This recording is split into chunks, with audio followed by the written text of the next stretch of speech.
안녕하세요. 입시고수 간절히 원함입니다. 오늘은 2024학년도 입시에 대한 얘기를 해볼 건데요. 2021학년도의 고1 학생들, 올해 고1을 겪는 학생들의 입시에 대한 얘기 시작하도록 하겠습니다. 2024학년도 입시의 특징으로는 서울 소재 16개 대학의 정시 선발이 40% 이상 확대됩니다. 두 번째로 블라인드 서류 평가와 면접이 강화되고요. 자소서가 폐지됩니다. 그리고 제일 중요한 것은요. 생기부에서 대입에 미반영되는 영역이 확대됩니다. 자, 하나하나 짚어보면서 어떠한 특징이 있는지 알아보도록 하겠습니다. 정시 선발 40% 이상 확대 대학을 보면 건국대부터 한양대까지 16개 대학이 있습니다. 모든 대학에 적용되는 것은 아니기 때문에 학종을 끝까지 여러분께서 준비하셔서 내신과 생기부 관리를 철저히 하시고요. 그리고 수능 최저, 그리고 정시까지 갈 수 있는 다양한 변수를 준비하시는 것이 입시를 성공할 수 있는 길입니다. 현역이 수능을 잘 볼 수 있는 것은 참 어려운데요. 학교 생활을 해가면서 비교과 활동을 하고 입시를 타이트하게 준비하는 그 시간 속에서 연륜과 사고력을 요하는 수능을 잘 볼 수 있다는 것은 참으로 어려운 일입니다.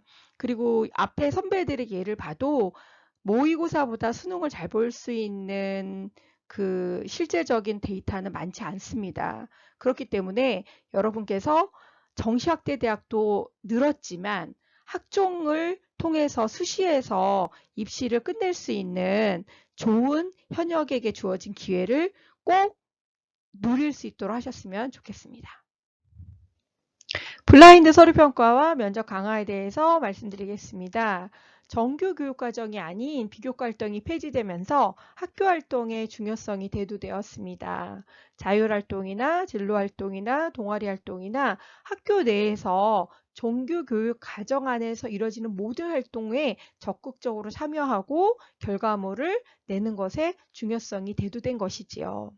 그리고 고교정보 블라인드 처리가 작년부터 되면서 학교가 갖고 있는 장점을 개인 역량을 평가할 때 추가적으로 보는 것이 어려워졌습니다. 그래서 생기부 하나 자체에 학생의 개인 역량, 학생의 발전 가능성, 전공 적합성, 학업 역량, 인성 등을 종합적으로 평가를 해야 되는 부분이 있기 때문에 그런 것들이 생기부에 충분히 녹여져 나올 수 있도록 개인적으로 노력을 하셔야 하는 것이지요. 그리고 고교 프로파일이라고 해서 고등학교의 모든 정보를 종합적으로 기록해서 대학에 제공하고 있던 것이 폐지가 되었습니다.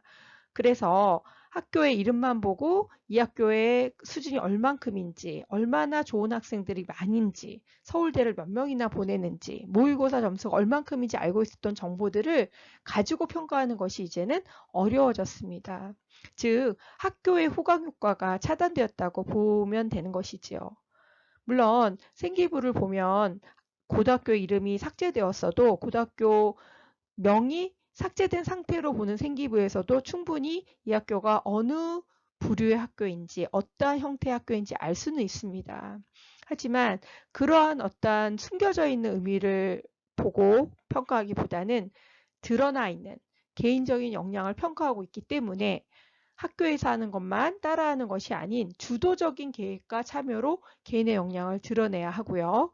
이 드러낸 역량을 생기부에 잘 기록이 되도록 노력하는 것이 굉장히 중요한 때입니다. 자소서 페이지에 대해서 말씀드리겠습니다. 자소서 페이지의 긍정적인 부분은 생기부를 탐독하여 개성 있는 스토리텔링의 창작의 고통에서 해방되었다는 점인데요. 자소서를 쓰느라 수능 공부할 시간이 적었었는데 그런 부분에서 환영할 일인 것 같습니다. 단점으로는 생기부에 기록되지 않거나 자세히 드러나지 않은 활동의 설명이 아쉬운 부분이 있습니다.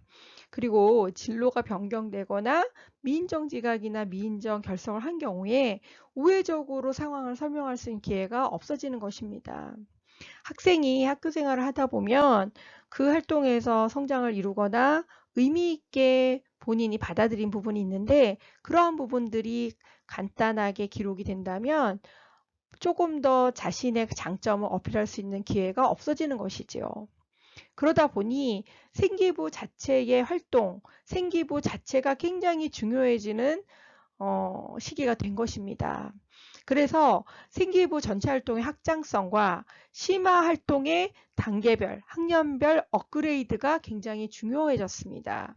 그리고 제일 중요한 것은 생기부의 개별화, 남들과 다른 나만의 개성 있는 개별화를 이루어야 하는데 특히 고1은 자소서가 표지되기 때문에 이러한 부분을 훨씬 더 구체적으로 준비해서 기록될 수 있도록 하셔야 하겠습니다. 생기부 미반영 영역의 확대에 대한 말씀드리겠습니다. 대입에 미반영되는 영역이 영재 발명교육의 실적, 자율동아리, 개인봉사활동, 독서, 수상기록이 반영되지 않습니다. 미반영과 미기재는 다른 의미이기 때문에 기록은 되는 이 활동들을 통해서 여러분들이 성장하는 모습을 여러 가지 다른 부분에 기록이 될 수 있도록 하셔야 합니다. 담임 선생님께서 여러분의 성장 부분을 학교 활동을 통해서 보시고 행동 발달 사항이나 자율 활동이나 진로 활동에 충분히 우회적으로 어필해 줄 수 있는 부분이 반드시 있습니다. 이 부분은 학교마다 또한 담임 선생님에 따라서 교육관이 다르기 때문에 모든 것이 똑같이 적용되지는 않습니다.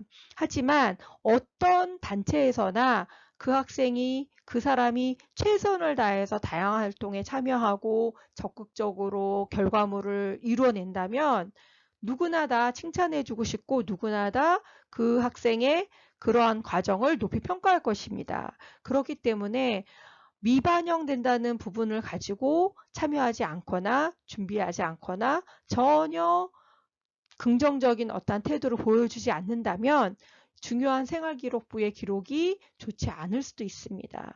특히 개별화된 생기부가 중요해진 이 시점에서는 학교 활동에 여러분들이 적극적으로 참여해서 결과물을 만들고 팀워크를 이루고 성장 포인트를 보여주는 것이 너무너무 중요한 때가 된 것입니다.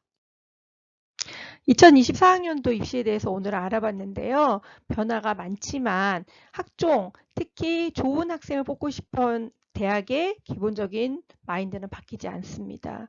그렇기 때문에 올해 어떻게 학교 활동을 적극적으로 성실하게 할 것인지 미리 계획하셔서 학교에 가셔서 열심히 나의 기량을 펼칠 수 있는 시간들이 됐으면 좋겠습니다. 다음 시간에 또 좋은 정보로 여러분 찾아뵙도록 하겠습니다. 구독과 좋아요 부탁드릴게요. 감사합니다.